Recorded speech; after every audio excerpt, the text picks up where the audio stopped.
All right, I'll go ahead and start recording. Okay, thanks for being with us, everyone. Welcome, Dave. Dave Muffly is a tree researcher, educator, consultant, manager, and entrepreneur. Dave specializes in oaks, street trees, climate change adaptation, urban wildlife interface plantings, and strategic tree planning. After receiving a mechanical engineering degree from Stanford University, Dave started his tree career establishing oaks by the thousand on Stanford wildlands. Dave then branched into fruit trees, helping distribute 60,000 fruit trees over 15 years to school kids all over California. Traveling by bike with no car for 15 years, Dave became a keen observer of urban trees in the Bay Area, gaining his certified arborist credential in 1998 and his board certified master arborist credential in 2008. In 2010, Dave came to the attention of Steve Jobs and was hired to spend 7 years as senior arborist at Apple Inc., directing the growing and planting of 9,000 trees of more than 100 different types at Apple's massive new Cupertino campus, Apple Park.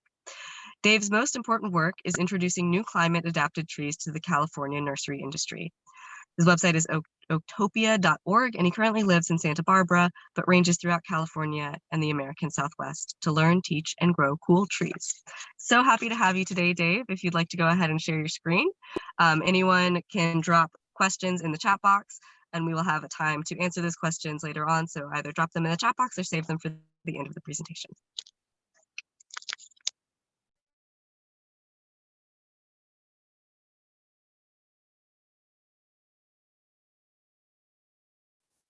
Okay, can everybody hear me? Yes, okay, I'm getting a thumbs up. Hang on, I gotta check one thing. Where? Nope. Huh. Sorry, having a very, something went a little wrong. Hang on a second, folks.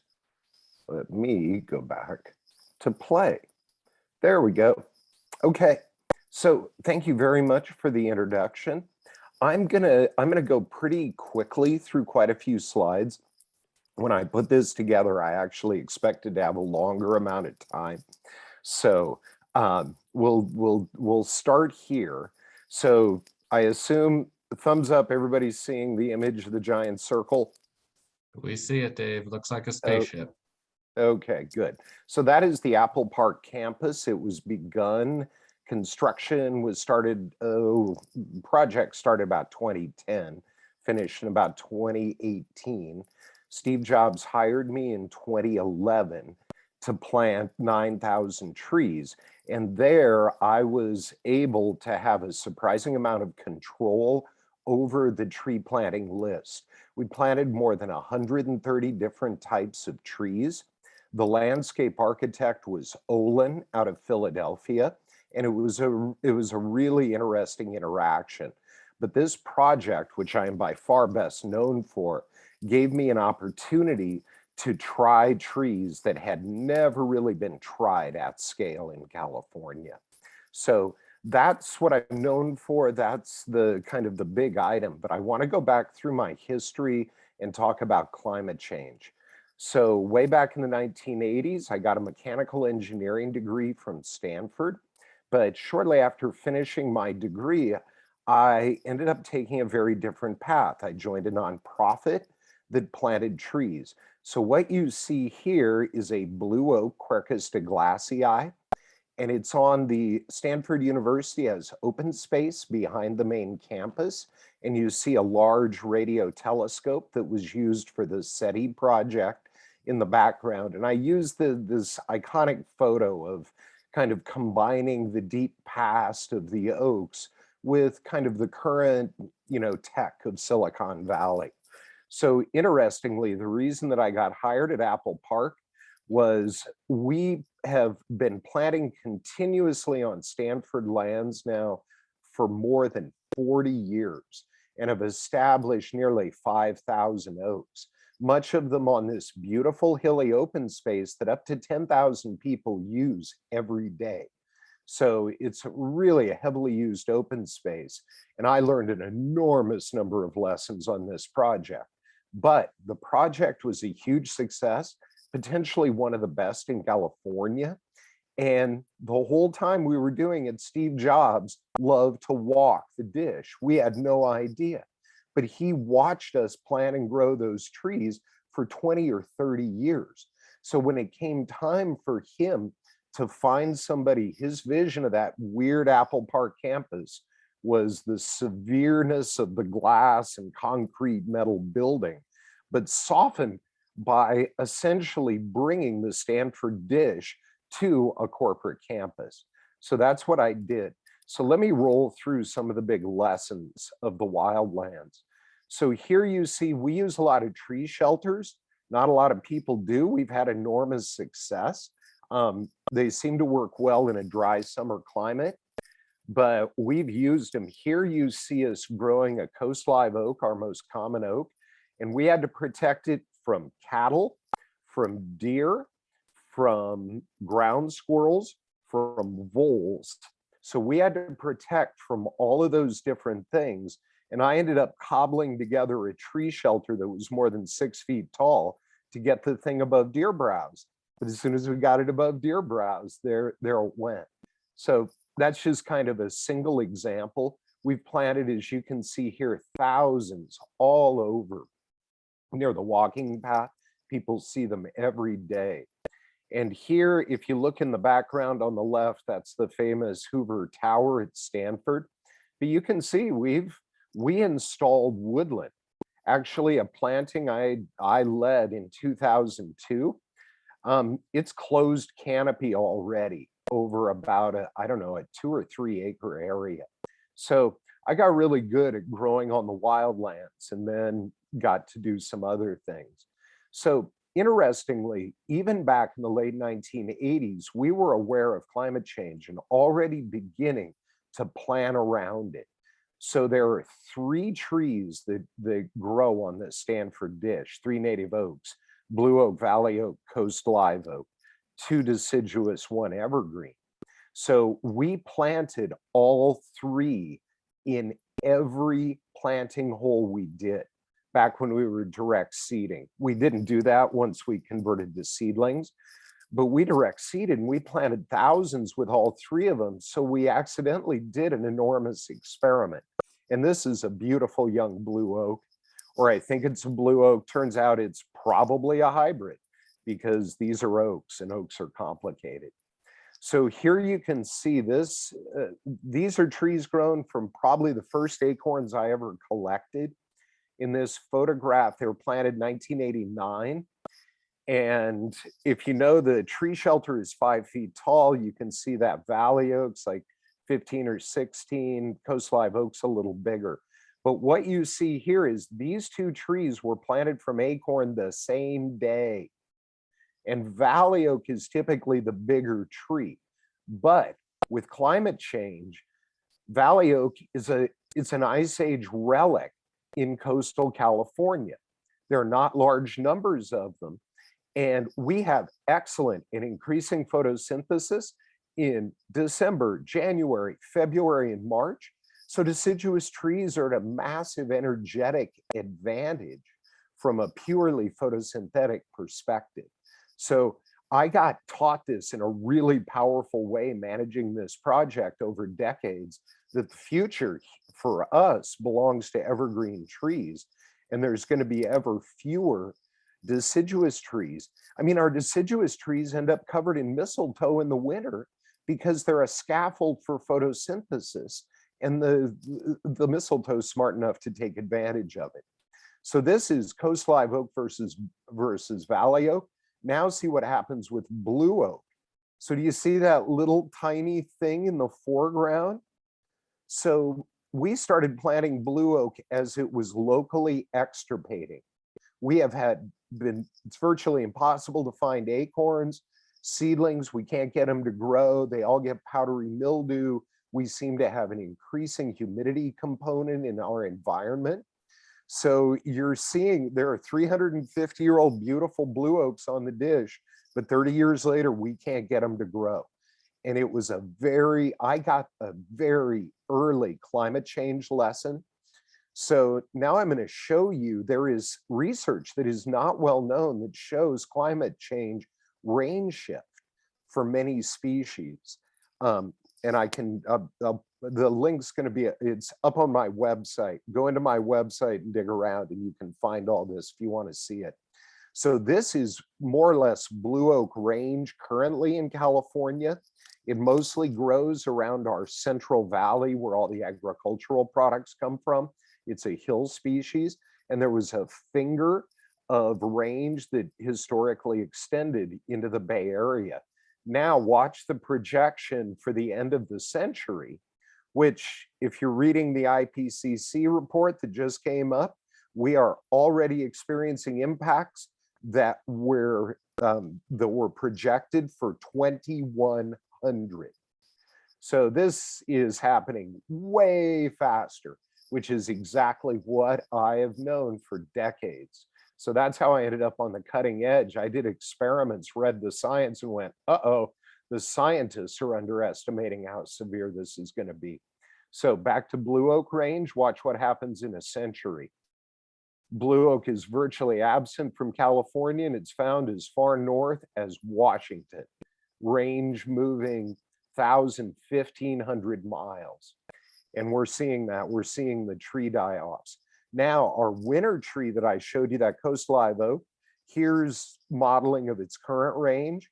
Well, there it is at the end of the century, and it's virtually extinct. And what we are seeing currently throughout the state is the coast live oak is under severe stress. And I'm going to tip you guys off to something. So oaks are built for climate change. So we like to name oak species, but the truth is oaks exist as swarms. So the swarms will be primarily species as we know them, but they're invariably weird hybrids intermixed in the swarm with the straight species.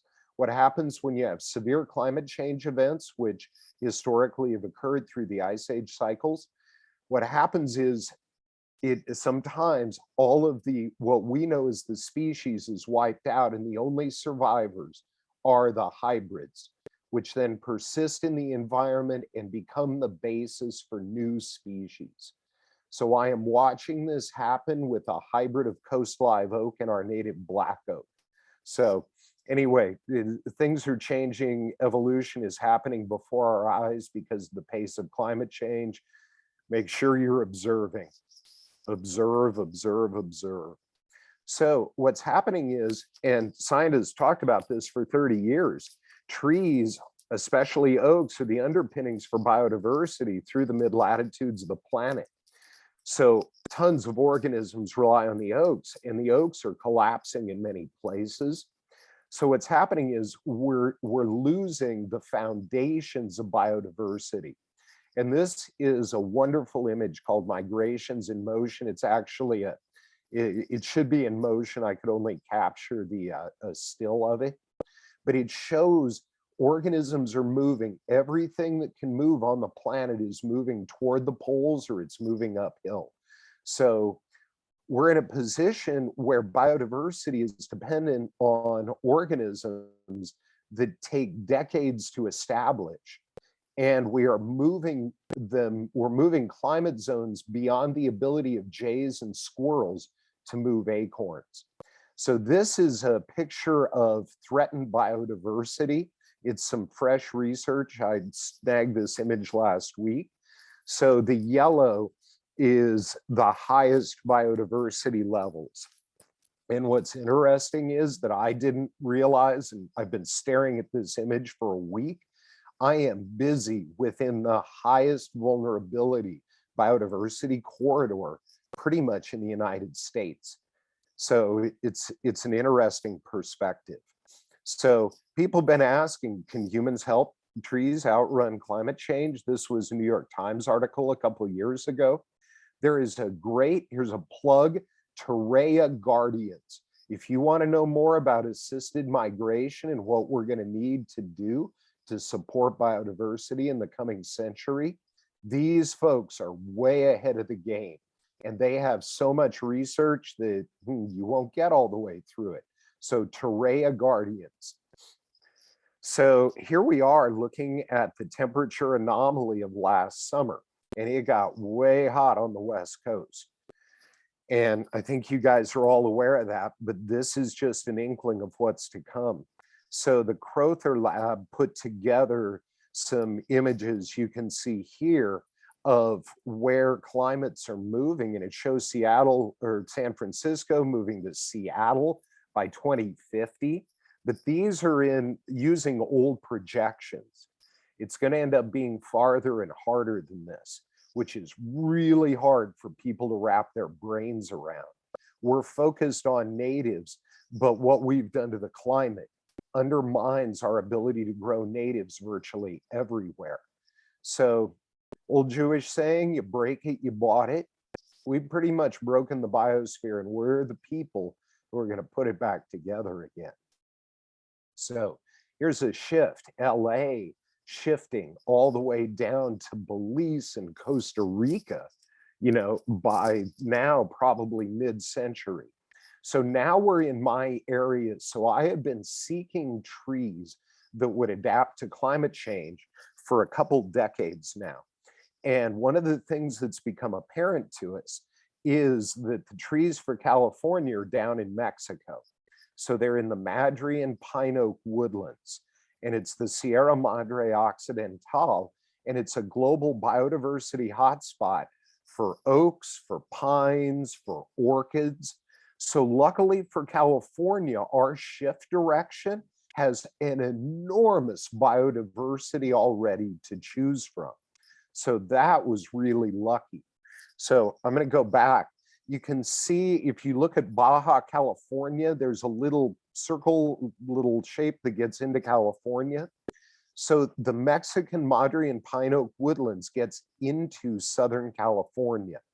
So the first thing that we're focusing on as we bring new species to California is rare species from the southern part of California. So here you're looking at Engelmann oak woodland. Engelmann oak is the rarest of the California native mainland trees, and it's very closely related to the Mexican blue oak, whose range extends almost to Mexico City. So with Engelmann oak, we're tapping into this deep well of northwestern Mexican biodiversity. It's a small remnant. So this area is defined by monsoonal rainfall. So California is true Mediterranean. We don't really get rainfall in the summer. If we do get rainfall in the summer, it wakes up armillaria, the oak root fungus. But all of Mexico and the southwestern United States are monsoonal. And this Engelmann oak is actually a monsoonal rather than a Mediterranean oak. But we are starting to see an increase in monsoonal precipitation in California. So the Engelmann oak, it's a gorgeous tree. There you can see the beautiful blue leaves. I found a really fine ecotype last fall and managed to collect 3,000 acorns. And those are going into commercial production in our largest nursery. So it's pretty exciting. There's some acorns that I collected. Now I'm going to show you, this is borrowed from Google Street View. I realized Google Street View has a time lapse, so I can show you time lapses of my plantings. So this is Apple Park during the construction in 2015, and focus in the foreground at the street tree strips. So there we go, summer of 2015. Those are Engelmann oaks in the foreground with Valley oak in the background. This is the first planting, street tree planting of Engelmann oak in the Bay Area. So now you can see, a year later, they're taken. Here they are from probably 2 years ago. And there's a photo taken by the Cupertino city arborist a month ago. So we identified a rare native. We saw that they were using it in a limited way in Southern California successfully. We brought it up to the Bay Area, and it is performing as well or better than any street tree I've ever used. These are the basic principles of climate change adaptation. There's another, they're beautiful. And I've even found ones that are apical dominant, so they don't need much nursery training. So now we're going to look at the rarest California native oak, and it is island oak and it only grows on the islands off Southern California natively. But you go back 5 million years and it's native in the Bay Area. So plants have shifted all over the planet over time. Nobody really talks about it, but shifting trees is the norm for the planet if you study paleoecology, paleoclimatology. So this is kind of an ancient oak, and I wanted it for Apple Park. So this is a beautiful example. It's a big evergreen oak that's in the Santa Barbara Botanical Garden, but it also works as an urban tree. Here it is growing nicely in a dry parking lot in the Santa Ynez Valley where it gets up to 115. So this thing is proven to be quite adaptable. There's an acorn. And I wanted to put it into production for Apple Park. So I talked to the right people. They told me we're producing trees were on the mainland. And I collected hundreds of acorns, put it into production for the project. The president of the biggest tree company in California saw the tree, said, we are putting that into production. And so now we're right about at the cusp where we have more of the rarest California native oak planted in our cities than we do remaining in the wild. And we're only barely beginning to plant it. It's doing beautifully everywhere we put it. So it's a really interesting example. Here's another native that was wildly underutilized. You know, oaks are the #1 biodiversity support tree kind of globally. The #2 tree are pines. So this is Torrey pine from Southern California. It's all stunted in habitat, but you put it on good soil. This is Stanford University, a tree planted about 1890, and it's 130 feet tall, required virtually no pruning, perfect structure. Rock solid trees. Here it is growing really close to the ocean, much smaller. Here's another one of these Torrey pines in the Stanford Arboretum. And I thought I'd show you guys, mostly East Coasters, the weirdness of California. So on the right, you got a couple of Canary Island date palms, which define Palm Drive at Stanford. Next to it, you've got a eucalyptus kind of packed in there. On the left, it's a California native valley oak. And then up over the top is a giant Torrey pine towering over all of them. Well, there's another view of the Torrey pine. I learned something really interesting from this 130-year-old planting at Stanford. So Torrey pine, that's the trunk in the center. Those are our native coast live oaks. Coast live oak will form full woodland under Torrey pines because the Torreys have a pretty thin canopy. So that made an interesting strategy that we used all over Apple Park. So you go look at Apple Park in 30 years, there's going to be these 80-foot pines dominating the environment. So there's a view. Those of you who are arborists, look at those branch attachments. I've never seen a failure on one of these trees. Just amazing stuff. And interestingly, everybody wants to know, oh, will these things naturalize? Are we causing an invasion? Well, in the background, this is Santa Cruz, California. This is 2 miles from the ocean. So these were planted Torreys in the background, and in the foreground on the left, there's a baby that spontaneously occurred, which is really telling me not that it's invading, it's that it's time for it to move. It's ready to go. It's ready to spread up the coast. So it's a tree I'm really pushing because it does really well. So now I'm going to take you into Mexico itself a little bit. I just stole this from some research. So it kind of shows some of the species. But the most common oak in Mexico is called the netleaf oak. This is a page from iNaturalist, which I use extensively to explore stuff that I can't explore. And the part of Mexico where all the cool trees are is where the cartels and the drug people all are. And if you try to go in there, you end up dead. I talked to Mexican researchers, the last people they know went in there never came out. So it's this kind of bizarre situation. But luckily, somebody got rugosa into California before we kind of got locked out. and we've been using that. So this is the kind of ecosystems that you see in northwestern Mexico. This is the beautiful new growth of the netleaf oak. These are some of the original trees. This is the Berkeley Botanical Garden. And now I'm going to show you another one of those time lapses. So this was the project that became the proof of concept for the 9,000 tree planting at Apple Park. So this was a soundwall planting where I had total control in 2006, 2007. And Laura knows it, Laura Roman, who's on the call, she studied this project for a PhD. So we planted into freeway's soundwall that had been rounded up for 20 years. And I said we didn't need to do any kind of soil. We didn't need to do anything. We could plant, put irrigation, it had worked. So there are actually 15-gallon trees in this terrible image.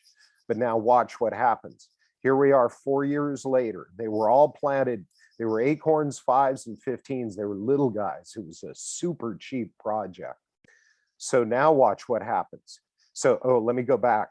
So the tree on the far right is a netleaf oak. So that's 4 years from a 15-gallon.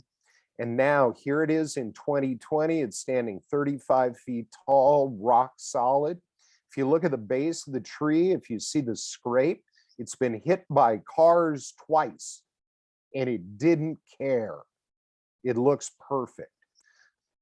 Learning why I use oak trees a lot. They're resilient.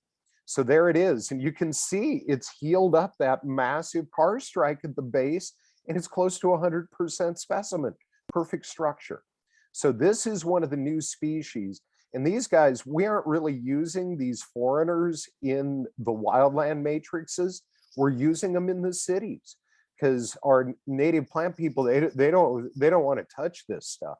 But our cities, man, our cities are super disrupted. We don't have many native trees there anyway, so can't really cause any harm. And the new trees are outperforming pretty much anything in the industry. So Apple, we planted 300 or 400 of them for Apple. This is the last planting at Apple Park, and it's a screen planting to keep the neighbors from seeing into Apple's industrial secrets. And they planted 125 netleaf oaks in a row. And that is going to be a wall of green very quickly. So I'm going to show you another tree here. This is Mount Lemon in Arizona. So it's right beside Tucson. Tucson's at the base of Mount Lemon. Tucson's at 3,000 feet. Mount Lemon goes up to 9,500 feet. There is a ski resort up over the top of Tucson that very few people know about. But as you go from 3,000 feet to 9,500, you run through 7 different oak species. And it turns out that that's just an image of the complexity of oaks. So I was talking about change in elevation from Tucson to the top. You go from 11 inches of rainfall in Tucson at the bottom, and at the top, you got 30 inches of rainfall a year. And in the middle at 4,000 feet, you hit the rainfall of coastal California. And every tree that grows at that elevation is growing beautifully in California. And the best one is the silverleaf oak shown here. It's a beautiful tree. That's one in the wild. There's the silverleaf underside. Hoyt arboretum planted them up in Portland. And here you'll see there's another time lapse. So here you have a tree. This is silverleaf oak. It grows almost as far south in Mexico as Mexico City, which is kind of south central Mexico. Here it is thriving in Portland, like 1,500 miles north of its native range. And there it is again. It's thriving. Here it is like 2 years ago, doing beautifully. So this is turning out, we're now producing silverleaf oak for our nursery industry, and the nursery can't keep them in 24s. Anytime one comes available, it's gone instantly. So this is Apple. They're planting them as street trees. So here's another one. Hey, let me check in with you guys. I think I've gone for about half an hour. I've got some more slides. Should I continue This or is should this we? is amazing. I mean, I feel like you could go for hours and you wouldn't lose anyone. Um, it's up to you, Dave. Whatever time you take now just means less time for questions. So Okay, well, I'll roll us through it really quick because I didn't have many trees that I could show you guys because we don't have many trees in common, but there's a handful of them. Oh, and I'm going to plug something right now. The International Oak Society are hardcore tree nerds like me, and we are having a conference at the end of August, beginning of September this year in Las Cruces, New Mexico.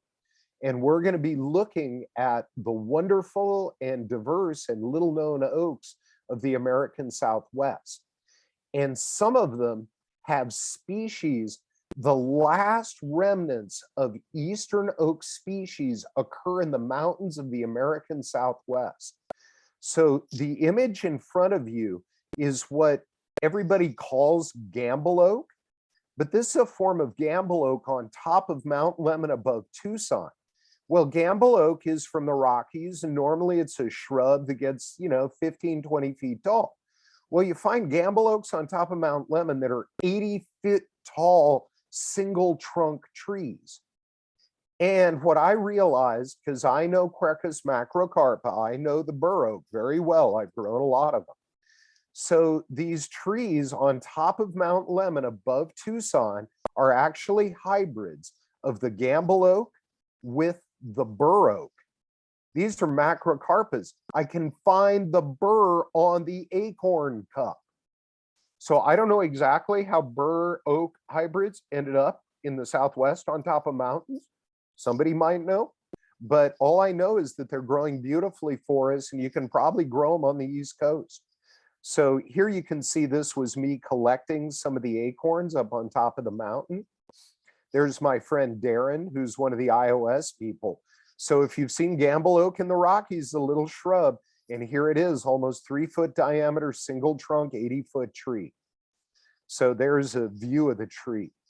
And I snuck a couple of them into Apple Park. You can see it. I can't really get inside anymore. It's all super locked down.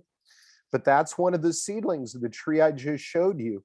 And this was one of my test trees, and it's totally taking off. It's outgrowing our native valley oaks. So I just want to tell you guys, there's a lot of surprises in store for us. A bunch of them are going to be negative, but some of them are going to be positive. And we got to find those positive surprises and make use of them. So here it is. This is our fun little hybrid gamble oak in major nursery production. And it makes an awesome, look at the apical dominance on that. See, I try to keep the nursery from heading the trees so that they can grow with their own natural structure, which I know from the wild is excellent. So here's a super interesting tree. You guys probably know the chinkapin oak, Quercus muhlenbergii. So there is a disjunct population of muhlenbergii in the American Southwest, but they're not like regular muhlenbergii. They have smaller leaves. The leaves have a thicker waxy cuticle. It's a thicker leaf, better able to resist drought, and it doesn't get any diseases. When we try to grow chinkapin oak in California, it's covered in powdery mildew and God knows what. But when we grow these guys, the disjunct population, the leaves resist all the disease, and you can see the fall color. Gorgeous, reds, oranges, yellows.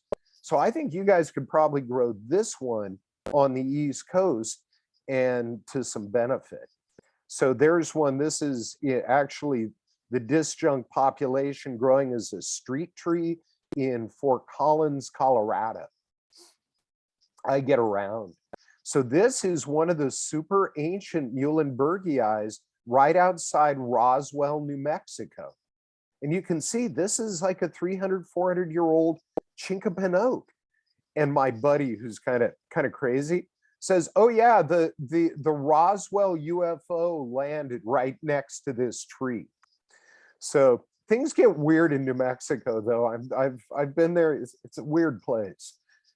And this is one of the giant muhlenbergii up in pine woodland in the the Capitan Mountains of New Mexico, where I happened to find acorns that were the basis of all the trees we have now. So I also wanted a tree I want to alert you guys to. You may already, this is Southern Live Oak. And that is Santa Barbara, California, a mile from my house. So I wouldn't have thought that Southern Live Oak was one of the best performing trees for urban California, but people have been planting it for more than a century, and it is. And I realized that on the East Coast of the US, one of the ways you're going to be able to track climate change is Southern Live Oak is going to be planted farther and farther north along the East Coast over coming decades. So I wanted to mention that because it's kind of an indicator. So this is old Southern Live Oak in the Bay Area, right by the Apple campus, 70 years old, beautiful solid trees. They don't really, I stole an image of the plantations just for fun. They don't seem to do this in California, although if you give them another 100 years, they might. So these are really old Southern Live Oaks at Stanford University, planted in the late 1800s, and they weren't irrigated for a century, and they survived. So that's how I've done drought testing on these weird trees.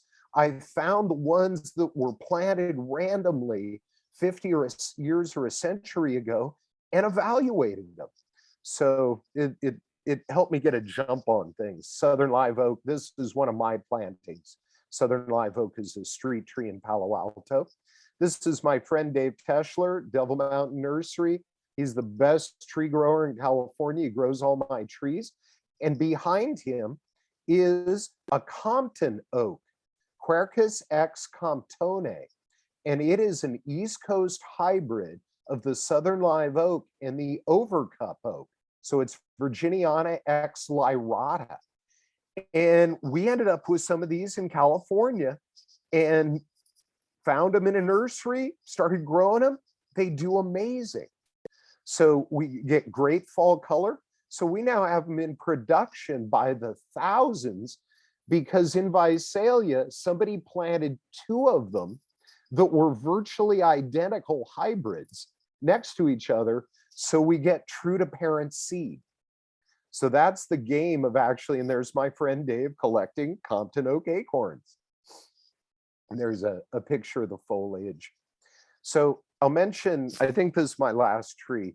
This is Quercus canbii. It's the northern Mexican red oak.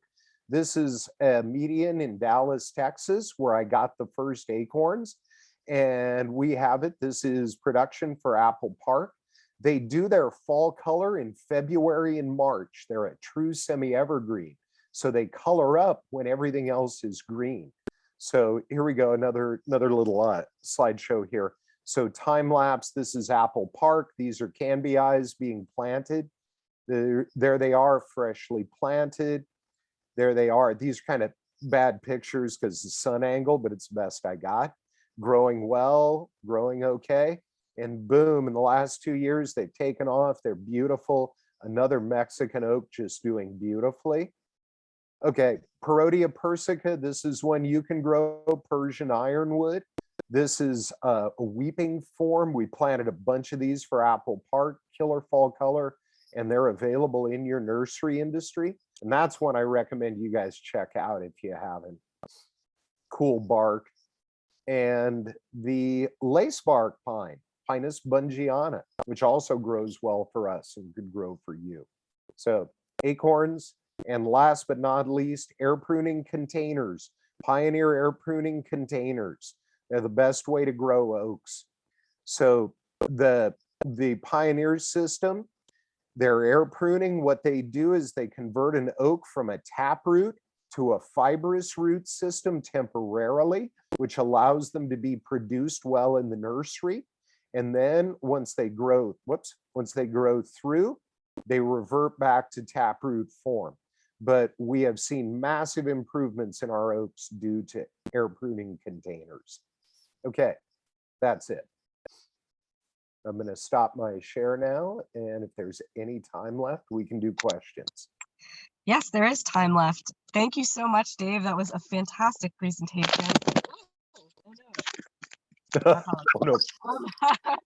Um, yes, we do have some comments and questions that I was watching come in. So let's go back and see what people have had to say. Also, feel free to chime in over voice as well. I want to thank Becky Schwartz. She reminded us that she was the one who suggested you for speaking. So thank you, Becky.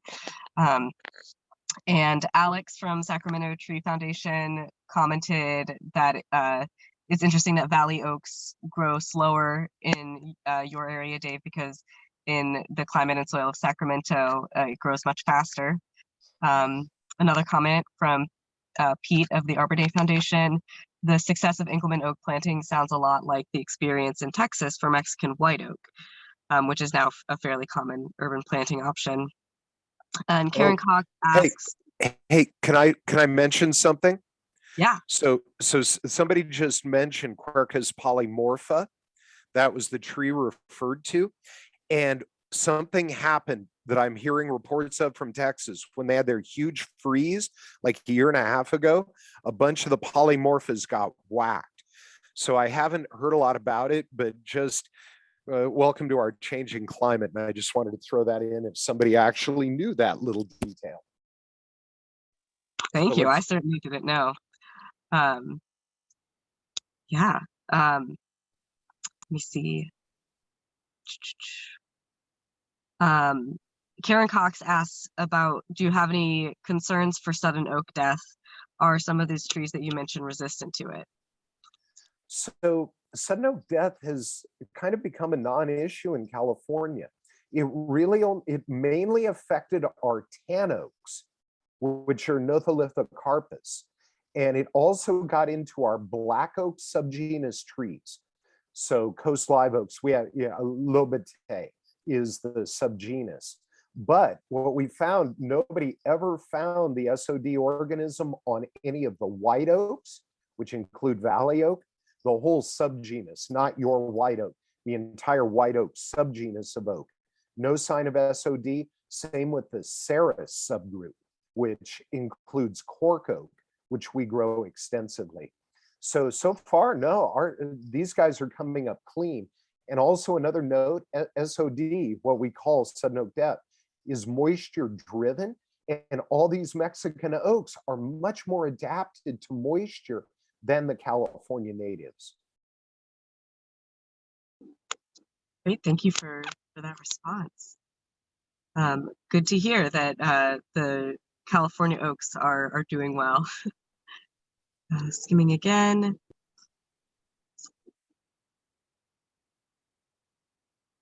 Karen again asks, are any special substrate or root conduits in the design for the sidewalks next to Apple Park and along the soundwall that you mentioned?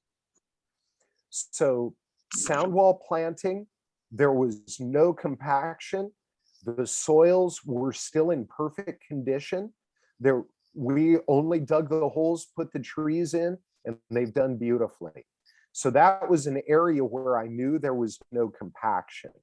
So a couple different street tree strategies from Apple Park. One of them is, in some of the street tree openings, I went in with a backhoe operator, and literally decompacted the top layers. Underneath Apple Park is an alluvial fan that's at least 50 feet deep. Amazing growing conditions. So all we had to do was pop off the compaction hardpan layer, and those trees have just settled right in. Now, I've gotten into battles with construction people, of course, repeatedly, and sometimes they don't like to decompact stuff.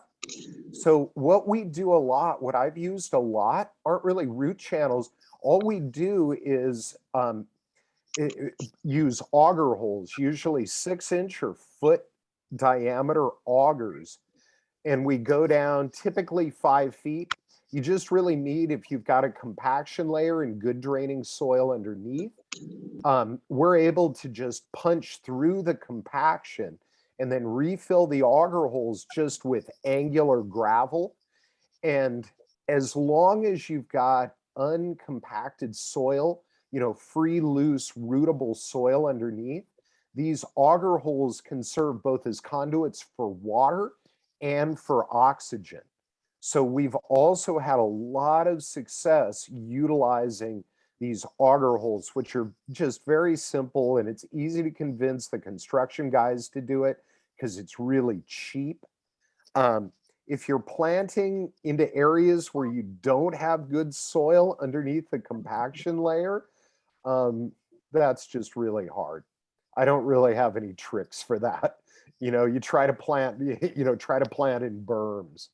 But if all you're dealing with is an artificial hard pan caused by construction compaction, there are a variety of ways to break that layer, which will give the roots more or less their natural kind of communication with the soil. Great, thank you. Chloe Serwinka asks, do you know anyone who is doing this kind of climate change urban adapted trees in the Northeast US or the Philadelphia area? And how can we get access to more climate adapted trees if our local nurseries aren't already growing them? Oh boy. Well, I don't actually, so go to the Torrey Guardians. They're doing assisted migration, but it's not on the kind of crazy scale that I've been able to pull off in California. I don't really know of anybody doing this. And weirdly, I started doing this when I was an arborist, literally on a bicycle. And long before Apple, long before Steve Jobs found me, I was already, as an individual entrepreneur and just an ecological guy, I was already doing the experimentations through little plantings at Stanford, through nonprofit Canopy. So what happened was that, I mean, when Steve Jobs hired me, it was beyond winning the lottery. So it was this weird thing where I was kind of an unknown guy who didn't really have any power, but who had had all these really powerful observations and had done all these experiments. And then Steve met me, he really liked me, he hired me, and then he promptly died and just sort of left me in charge of the trees. So what happened was I had enough experimental background that I talked Olin, the Olin partnership out of Philadelphia.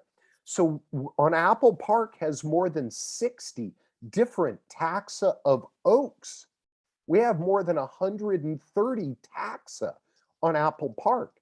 So what I got to do was this massive experiment, but I got to carry out the experiments in the biggest wholesale tree growers in the state.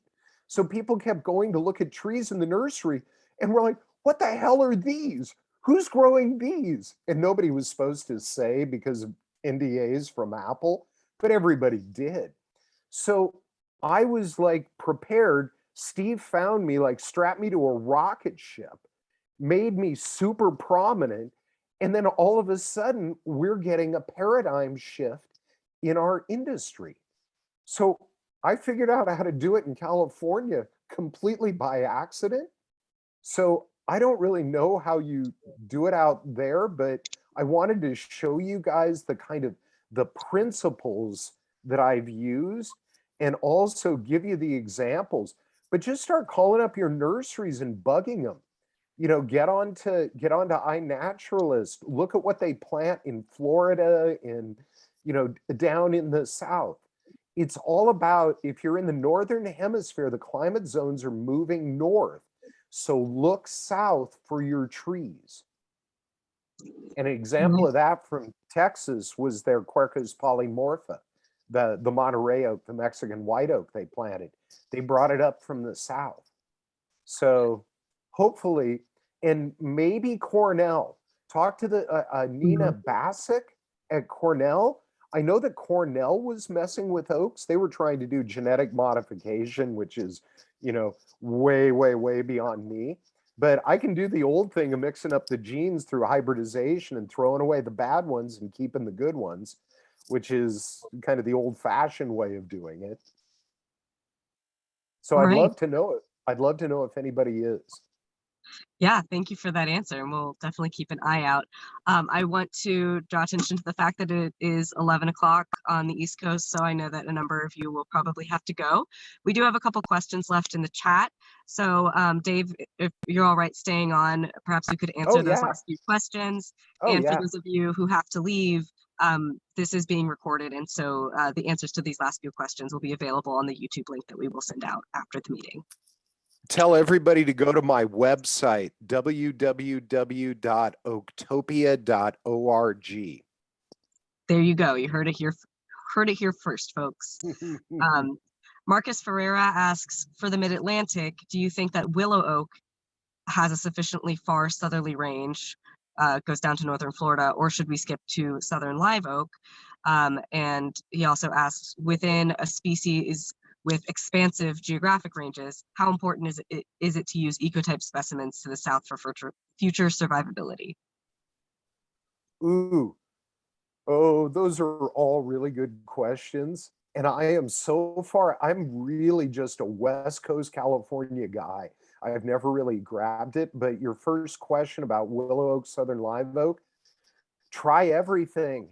At this point, I just encourage experimentation.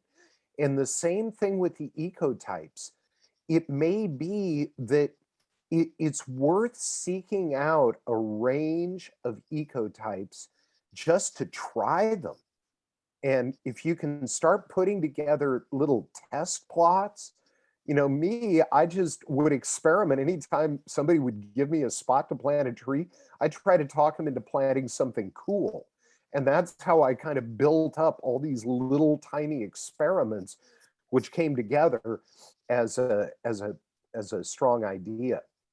But yeah, I would try as many different things from the South. And yeah, I think southerly ecotypes may be really important because I think people underestimate.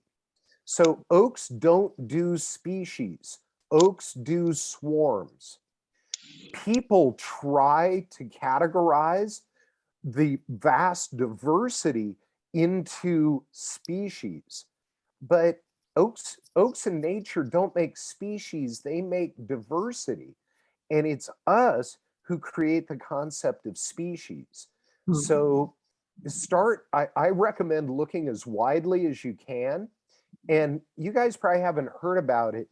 The mossy oak, the hunting company, has a tree nursery, and it's called Native Nursery, NITIV, and they're messing with a bunch of kind of the southerly oak types, and they may have some fun stuff that isn't in the normal nursery industry. Great, thank you. Yeah. Another question, when evaluating drought testing on 100-year-old existing trees, how do you consider the changing rainfall? Do we assume climate change will bring less rainfall? And then how to know if these trees will also be well adapted in the next 100 years going forward? Yep. We don't know the answers to any of those questions, which is why Apple Park had 60 different kinds of oaks. As I said to Steve Jobs, when a wise whoops, can you guys hear me? Yes. Oh, you're okay, Mike. So a wise investor, if staring into a period of economic uncertainty, doesn't invest in one company. You invest, you broaden your portfolio to hopefully, be able to take whatever comes. And the truth of climate change is we don't know exactly where it's going. It's still kind of subtle variations. If it starts raining in the summer in California, the armillaria that's in all our soil is going to wake up and knock out most of our native trees. And we've already got, there's major research. We've got like 21 million dead trees in California. And if you look around the world, there are mass tree die-offs everywhere. Nobody talks about all the mass tree die-offs on the planet. So I put together a little article on my website so that you can see for yourself. So the shifts are already occurring, and you got to plan for more rain and less rain, but you know it's going to be hotter. The one thing you know is that there's going to be some dips, but those dips are going to stop before too long, and it's just going to start going up. So Florida is going to be a model for you guys. Thank you.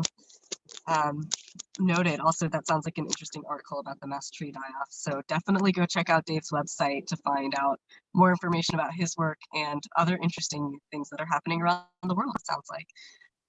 The last question was, how would someone connect with you? And following up with that, would you be all right with us sending out your contact information to our listserv? Oh yeah.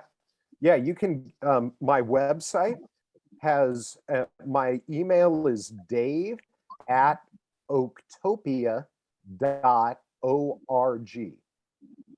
Great. Dave@oaktopia.org. Happy to hear from you guys. Really enjoyed presenting to you guys. It's fun to reach a new audience and bring, these are important ideas right now.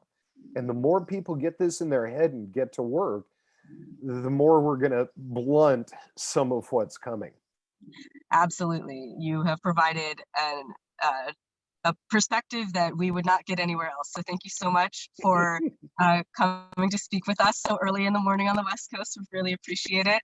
And if anyone else has other questions, feel free to email the UEC when we can pass it along to Dave, or email Dave directly. We'll send out his contact information along with the recording of this session. Thanks everybody for joining, and a reminder that we will all be meeting again next month on the third Wednesday at 10 a.m. and there will be reminder emails sent out about that. All right, thanks everyone.